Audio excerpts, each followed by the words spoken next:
Om Namah Shivaya, Shriman. Om Namah Shivaya.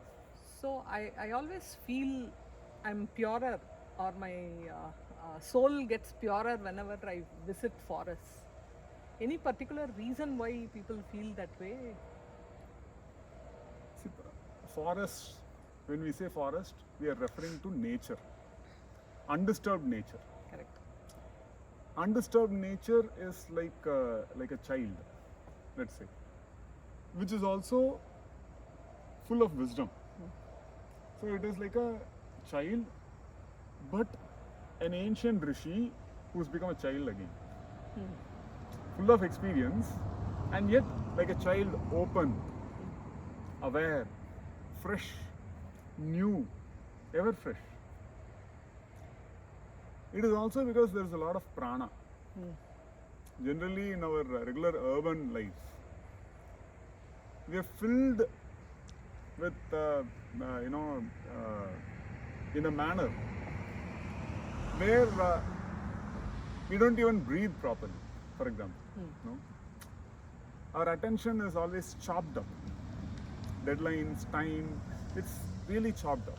But when we come to nature, we see, it directly moves us into a space which is expansive. Just looking at these ancient cypress trees, the feel that I get is of wisdom. No, some of them are more than 300 years old. Imagine a life of just 50 or 60 years, we are considered wise. Then imagine a life of 300 years. You'd have acquired so much wisdom. There is a beautiful conversation between, I think, Bhrigu Maharishi and Bharadwaja Rishi in our Puranas. Bharadwaja Rishi is not sure if plant has life, if tree has life. Okay, can it be considered equal to a life which has Chaitanya Shakti, Chetana, consciousness, awareness? Bhrigu Maharshi beautifully answers. It's really worthwhile. Where he points out that actually sensory mechanism means, the plant can definitely sense, it can orient itself towards where the sunlight is. It can draw out nutrients. That means it has sensory mechanism. You would see that where there are sensory mechanisms, there is the manas to process the sensory mechanism. So the indriyas are connected with the manas, and that is connected with the atma. Okay. So this is very significant. So that means you see it is live. You would see that when you live with people around you, you connect with life, you will draw energy. Correct. Through that interaction. Yeah. Now we are used to, when we say communication, we think of it only as verbal communication. But all of this is life. So we are not alone in that sense. Yeah. It is like live interaction, just that it is not visible to us because we are trained in an urban mode, where only verbal communication we mostly acknowledge. That which is visible is what we acknowledge. But these are also live interactions. And hence our prana, our mind gets purified just by being in this, because they are pure beings. Now human beings can have some impurity in terms of, rational interaction, negative interaction and so on. But these are pure beings. Imagine like a child. A child is so pure that in its presence, how do you feel? You feel free. When you live with a child, gradually you will feel free because there is no judgment. But there is pure interaction. Likewise, these great beings all around us, there is pure interaction. They don't wish anything at all. And hence, it is like a child. And hence, in their presence, we feel so energetic, better responsive. And our prana is not dissipated through judgments, image manipulation, and all of those things. So being in a forest is such a rejuvenating thing. Experience. Yeah. So on a regular basis for the last 15 odd years, we've made it a point to go out to various forests in India along with family. This has always been an experience which I've been very particular that my son Aditya is learning from the forests. So one part we have always observed is when we go to the forest, we go with a lot of baggage. When we come back there, we come back literally with a lot of liberty and freedom in our heads. So I'm able to relate with what you told about the beings in the forest. So are the forests in US very different from those in India? Now in modernity, we are used to we can say a two-tiered society, which is let's say urban and rural. Okay, if we predominantly look around all over the world, mostly it is like that. There are some tribal zones, but still regulated by a modern governmental process. Okay. So in the US, for example, there are reservation areas and so on, where there is freedom for the native people. That is there. Yet we don't typically have what is called a forest life. Typical in modern sense. There could be in some areas, but predominantly that is the culture that is prevalent in society now.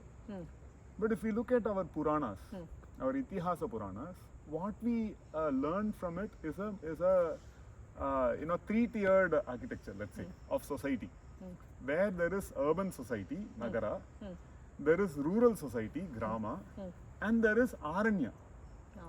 So Aranya is forest, no Vana, Aranya, and urban society is zone of production and consumption, like in modern sense. Yeah. Rural societies are zones of production, heavy production, which are which have their own set of governance procedures. Okay, so if Rajya has to be established, that is by occupying the fortified Nagara. But the Grama or the rural society is untouched because they have their own architecture of governance, where the production is in a flow. Now in rural areas, we are not focused so much on production. So that is a disadvantage.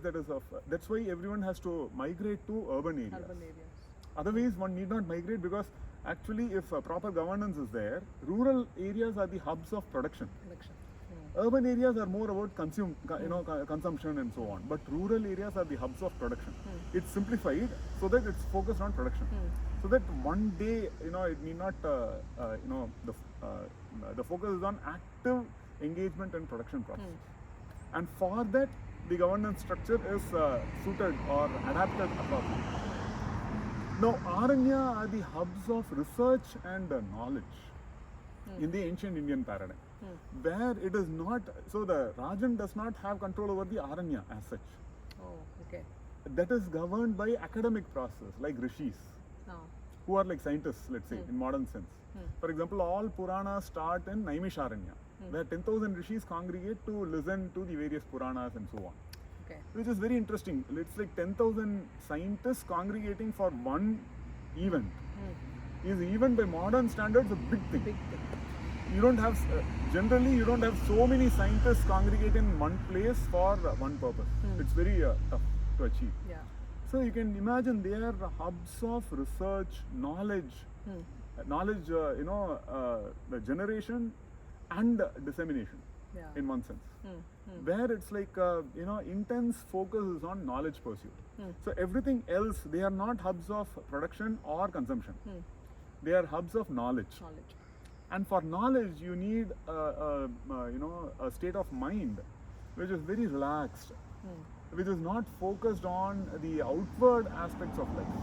Okay, because as you go deeper, you resonate with deeper aspects of nature, with these deeper aspects of the cosmos, and that resonance makes you understand things which is not available in a consumerist form. That is the understanding.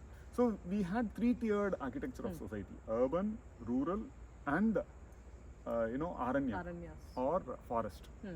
That is a powerful way of architecting society. So you can imagine going to the forest, you feel rejuvenated, you can connect with your source, and that feels expansive. That is the ideal setup for research. inward research connecting with outward research. Hmm. So that is how we see in ancient Indian culture, which is I feel still relevant. But how do we architect it is a different story. Okay.